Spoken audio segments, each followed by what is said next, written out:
Some viewers may find the following video disturbing. Viewer discretion is advised.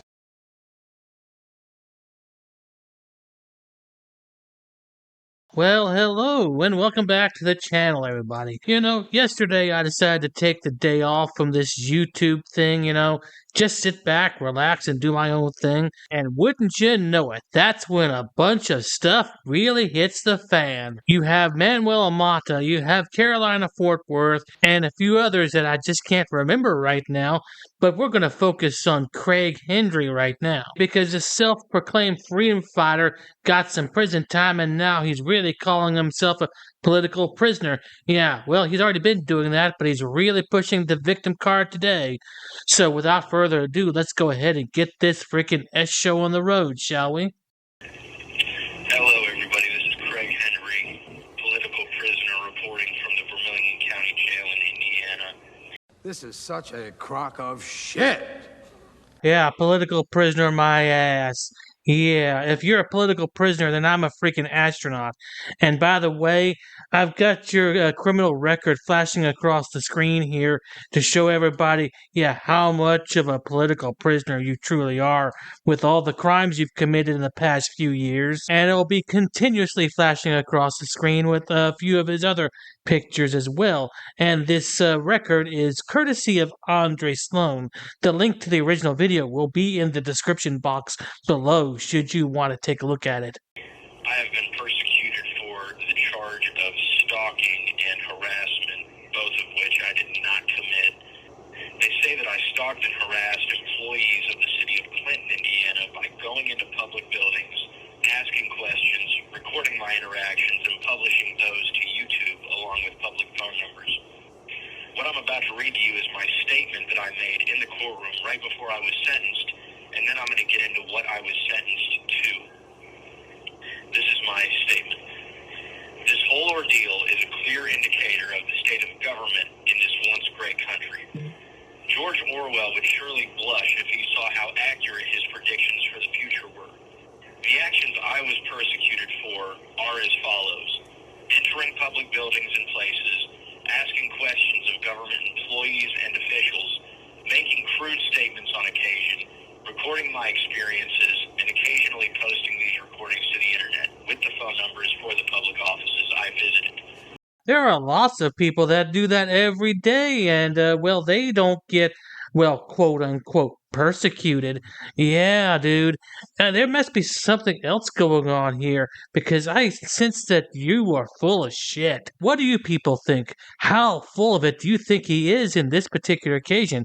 I mean, we all know the answer, but I want to see what you guys have to say. I did all of the above with a cheery, non-threatening demeanor and never once communicated a threat to anybody. Let it be noted that the individuals I recorded in public had no reasonable expectation of privacy. This is according to Katz versus the United States, 389 U.S. at 351. Quote, what a person knowingly exposes to the public is not subject to a Fourth Amendment protection, unquote. Ah, yes, Katz versus the United States. I once heard DMA use this particular case as DMA's excuse that there is no privacy in public, but in this particular occasion, that's not exactly what was ruled in this case. You may want to actually take a look at it.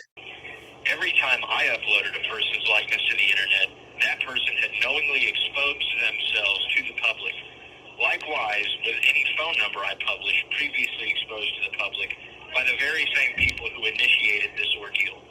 It is clear that under the precedent set by Katz, I violated nobody's privacy rights. The charges brought against me in this ordeal imply that I took actions that terrorized or otherwise threatened people. At no time did I issue a threat.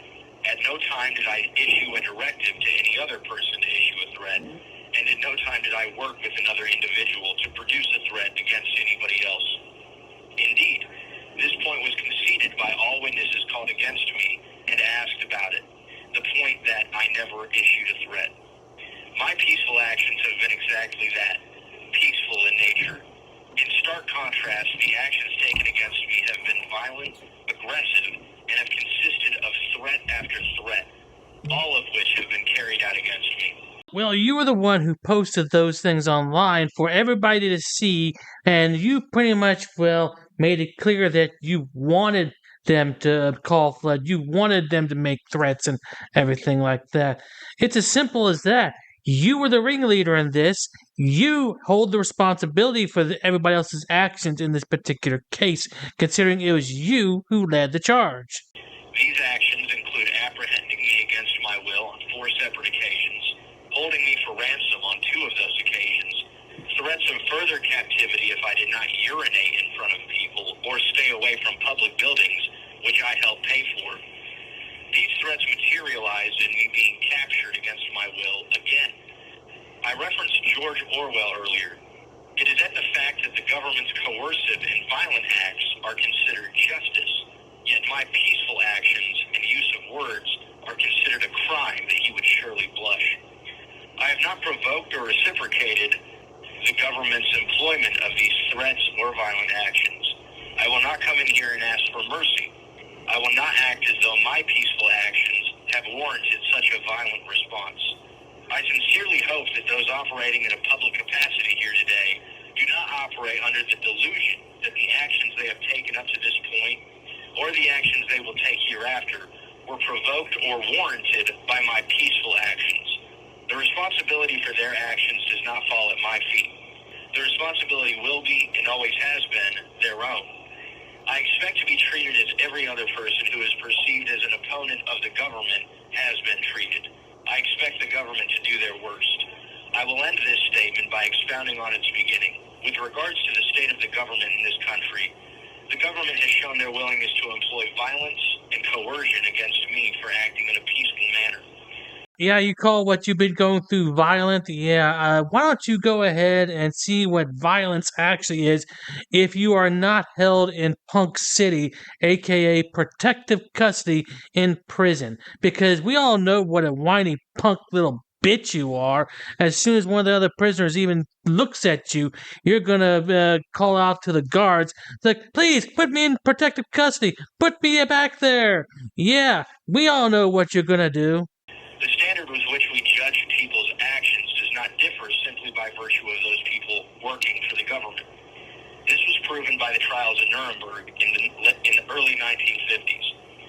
Judging the actions of the government actors in this ordeal, the actions of employing these violent measures against myself, a reasonable person can only conclude that those people operate without regards for ethics, morals, or an objective standard of justice.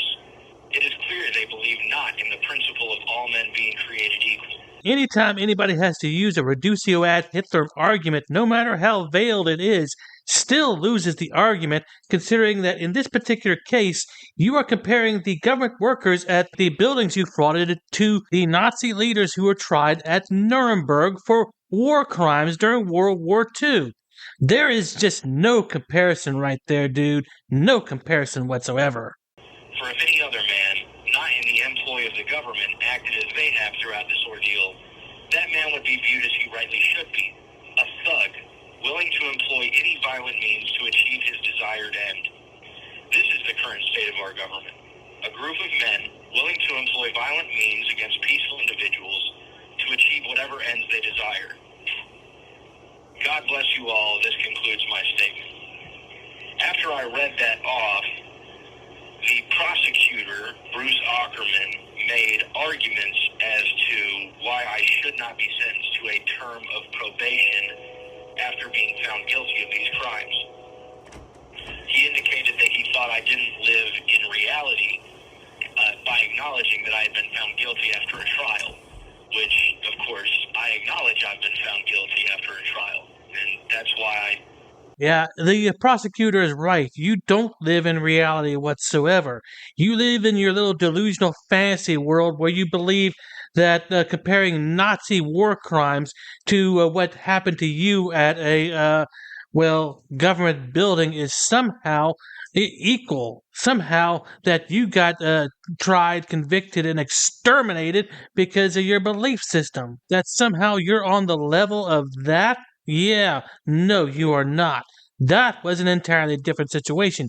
You broke the law on several occasions, and it's on the record, dude. It is very much on the record. You are not a political prisoner. You are just a common street thug criminal bastard. Mentioned George Orwell in my statement, but I'm sure he hasn't read that, or read George Orwell for that matter. But after that, my attorney made arguments as to why I shouldn't be sentenced to the max. As a matter of fact, she thought I should be sentenced to, if anything, the minimum, as we were going to appeal it. I ended up being sentenced to 548 days in the Indiana Department of Corrections, which is the prison system here in Indiana. That term began when I first was incarcerated, and I've got 79 days of credit time. Ultimately, if all goes well, I should be out in 6 months, because on a level 6 felony, you get 2 days credit for every 1 day served. So essentially, I'll do half of that time. In the meantime, we are still trying to get an appeal going, and I am trying to secure the services of a private appellate attorney, which in Indiana is very hard to come by. We're not a very big state or a very well-populated state, and therefore the amount of appeals that happen every year are quite slim compared to a state like Texas or a state like California. So it is a little bit more difficult for an attorney to make a profession of solely appellate matters, but I am trying to find one right now. With your help, I'll be able to secure them. The donation links for that fund will be in the description below. I believe we have a GoFundMe going on. I also have PayPal and Cash App for people who don't like GoFundMe. I know that after what they did to the Canadian truckers, there's a lot of people that don't like GoFundMe, and for good reason. But with that being said, everybody, I appreciate your support. I appreciate all the donations we got since the pre-sentencing update that we put out yesterday, or perhaps 2 days ago by the time this video gets out to you. But, yeah, you know, at court, we had the entire city of Clinton, the whole of the employees of the city of Clinton. They showed up to watch me get sentenced. And I don't know what they expected to see after I delivered my statement. They all wouldn't look at me in the eyes. But God bless them. I mean, I think they know not what they do. I just think that they've been brainwashed, and that it's really, really a sad thing what they're doing to me, even though I've not reciprocated in any way whatsoever. With that being said, I am saying goodbye to my family for the next 6 months or 6.5 months. That includes my immediate family as well as the family I have created for myself, me and Erica have created. And I believe that you have heard a short message from her, or you will. But with that being said, everybody, thanks for tuning in. Thanks for paying attention to this ordeal. It is an awful ordeal, and it shows exactly what the state of the government is in our country.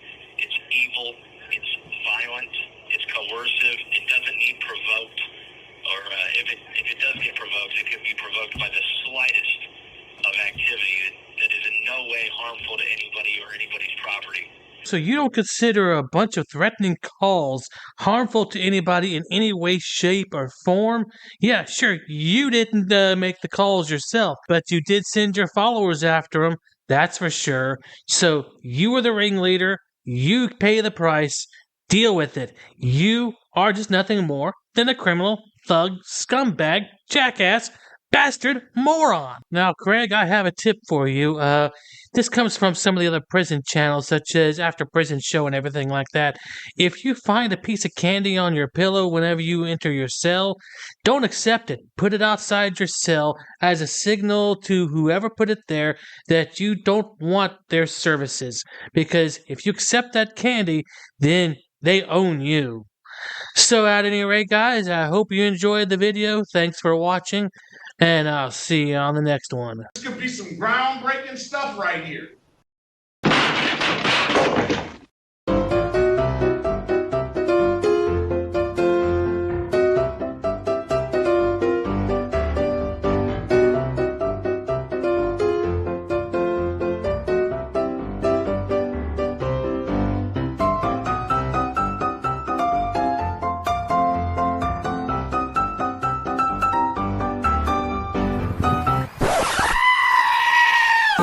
You don't want to go to jail.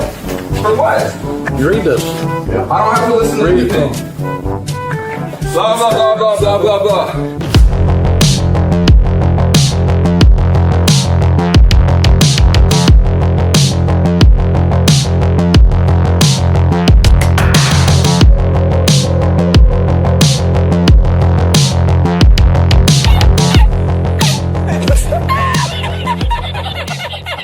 Dude, so there's no way I can get in, bro?